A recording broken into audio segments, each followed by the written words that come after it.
Hello everyone and welcome to this edition of the Primetime Newscast in the English language on Canal the International. Begin with our top stories.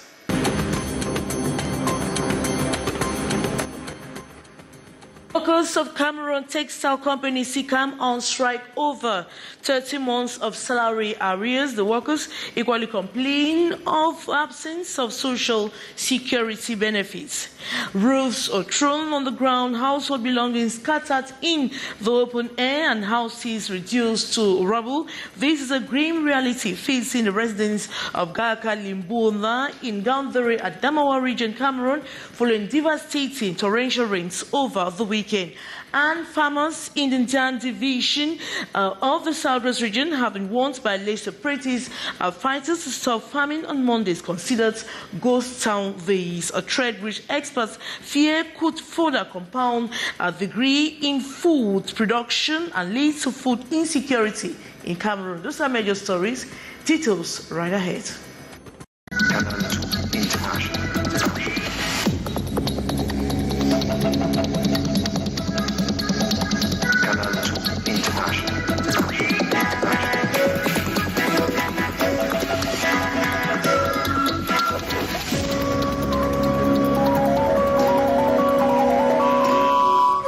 Once more, workers of the Cameroon textile company SICAM are on strike over 30 months of salary arrears. The workers equally complain on the absence of social security benefits despite promises made during the previous strike. No concrete actions have been taken, as we hear from our reporter, Christy Ayari. Le DG déclare qu'il vient payer 3 mois de salaire. À Douala, il a dit qu'il doit payer 1 mois de salaire. Il rentre. Il dit qu'il n'a pas l'argent. Il a avancé 1 mois de salaire, mars 2024. Once again, workers of Cameroon Textile Company, SICAM, have gone on strike, 13 months without salaries. Since the previous strike, no action has been taken to address their grievances. On a grévé d'abord le 14 mars, ici. We had a strike on the 14th of March to reclaim our salaries, but we notice it is persisting. They don't care about us. We are suffering.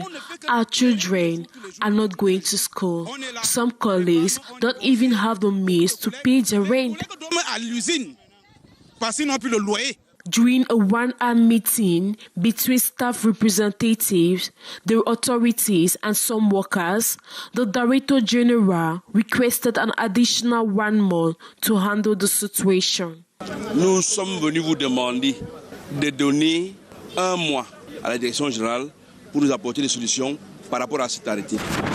Parce que c'est un arrêté conjointement signé par 2 ministres.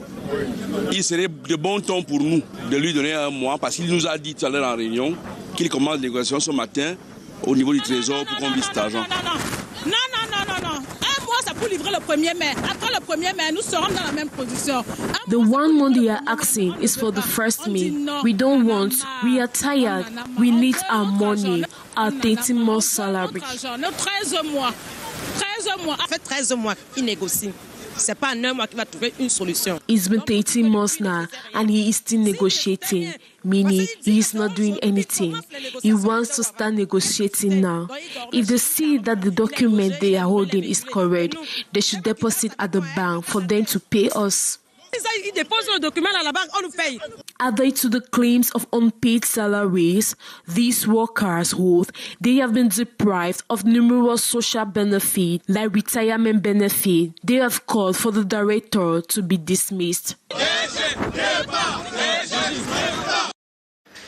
Rules thrown on the ground, household belongings scattered in the open air, and houses reduced to rubble. This is a grim reality faced by residents of Garga, Limbona in Gaundare, Adamawa, a region of Cameroon, following devastating torrential rainfall over the weekend. More with our reporter, Gladys Ambu Tiba. Rows strewn on the ground, household belongings scattered in the open air, and houses reduced to rubble. This is the grim reality facing the residents of Garga, Limbona in Gaoundéré, Adamawa region of Cameroon, following devastating torrential rains over the weekend. I was inside my house when I heard a deafening noise. Rushing outside, I discovered my own house had collapsed. Though I was away in the bush when it happened, I too am now a victim. The rains here bring fierce winds. We are fortunate to be alive. Otherwise, many of us might not have survived. Our possessions are ruined, and even our roofs have been stripped off. We have nowhere to sleep. Approximately 200 people have been affected, forced into homelessness.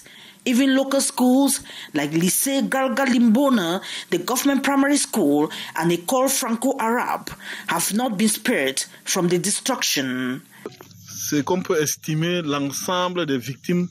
The estimated number of victims stands at 200, and I have urged residents to compile an accurate list of those affected. I have also tasked the Public Works Delegate with assessing the cost of the damage to facilitate swift action. While no lives were lost, several victims sustained severe injuries and are currently undergoing treatment in hospitals. They have appealed to the government for assistance. Nous sommes déjà en saison pluvieuse. As we enter the rainy season, there is nowhere for the homeless to go. I employ the head of state to intervene and aid the people of Garga affected by this disaster.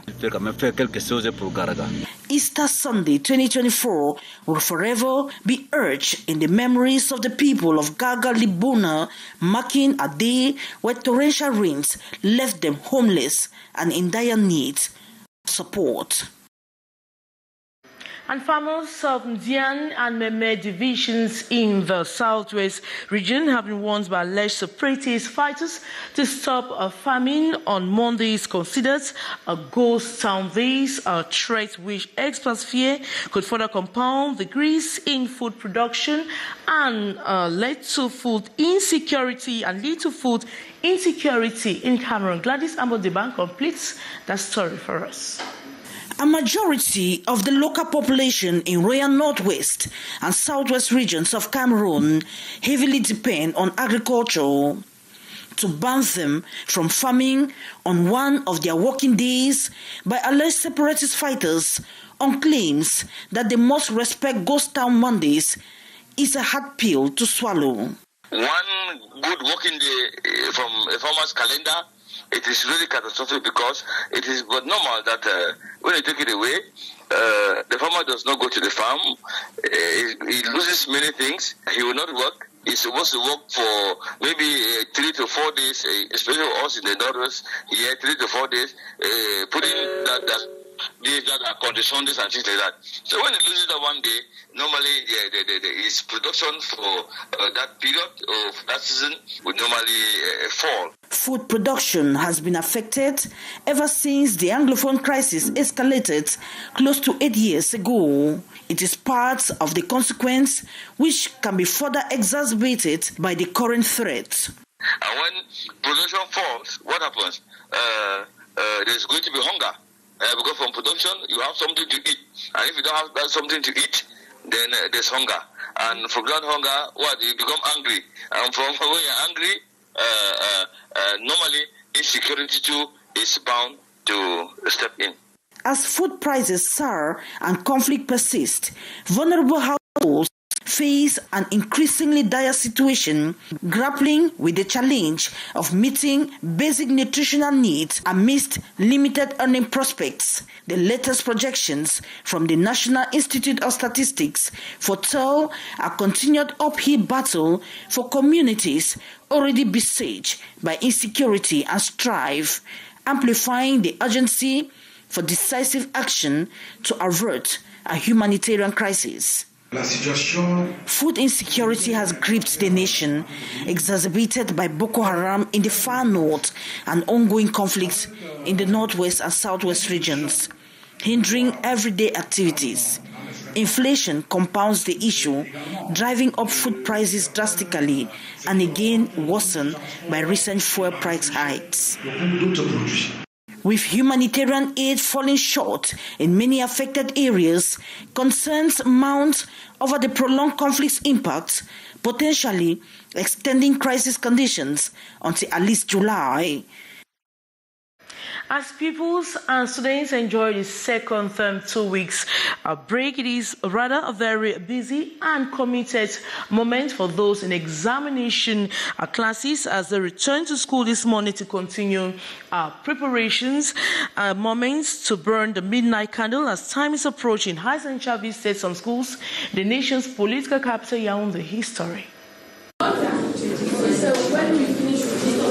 It is a very busy Monday for students this April 1st in schools across the capital city. The stated objectives by the teachers for the 2 weeks of the Easter break is clear, geared towards dotting the I's and cutting the T's. We just finished the regional mock a couple of days ago. So effectively, the teachers are coming back to revise the mock which they have just written, and to continue to fit in all the lapses to effectively prepare the students for the forthcoming GCE. The general objective is just to continue following them up as they draw closer to the examination date. Because with kids, you leave them, they will just play and play. So we think these 2 weeks will still hold them up, help them in revising since they just wrote their mock.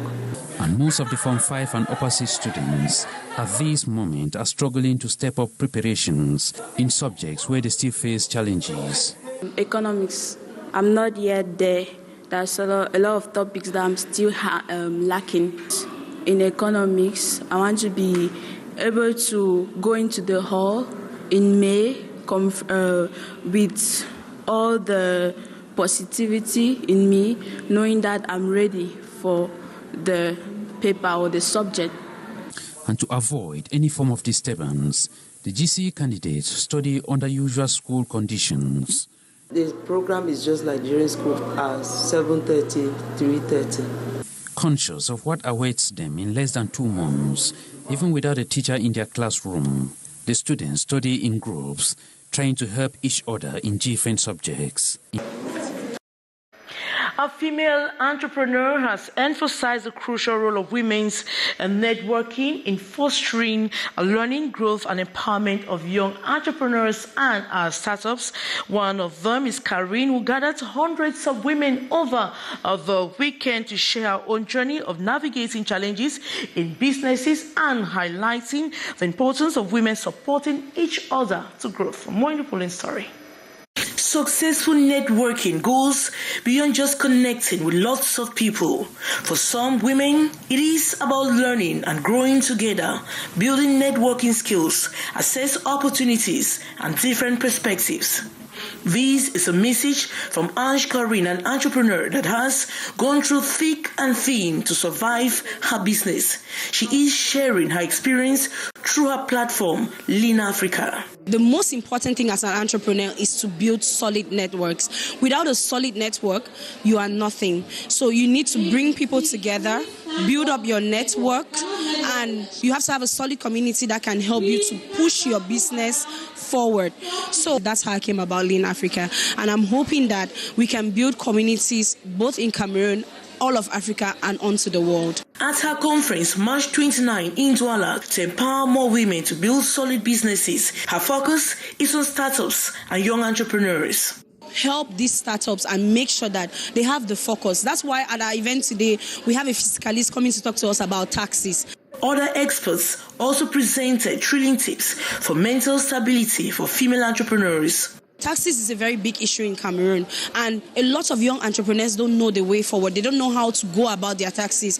So I'm trying to ensure that with Lean Africa, the young entrepreneurs know the way forward and they have a solid community where they can depend on each other and push their businesses. The 100 of women, mostly entrepreneurs, were schooled on the taxation laws vis-a-vis small and medium-sized enterprises and how to start and run effective businesses in Cameroon. Counselors come in to maintain their stability in whatever they are doing, advise them on what to do with what they have as education or talents and skills, how to go about it, what particularly they could face in the market and they should be ready for that, and how to interact with themselves, mix family and society. All these problems could be solved if women in Africa dependable networks.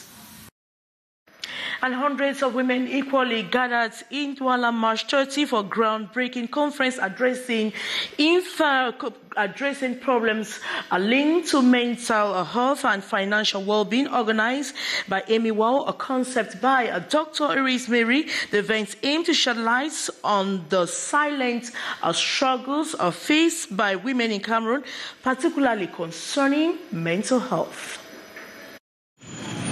Around 1 in 5 women globally are affected by common mental health problems, such as depression and anxiety. Recently, I've had many women, coming to me and talking about what they're feeling. And they don't even understand what trauma is, they don't understand what anxiety is, they don't understand what depression is. And I could identify the problem, that's a psychological problem. However, in Cameroon, many women silently endure these challenges without seeking help, impacting not only their health, but also their businesses, jobs, and families. The conference brought together women from diverse backgrounds, including politicians, entrepreneurs, and specialists in anxiety and clinical mental health. The focus was on bridging the gap between mental health awareness and economic empowerment.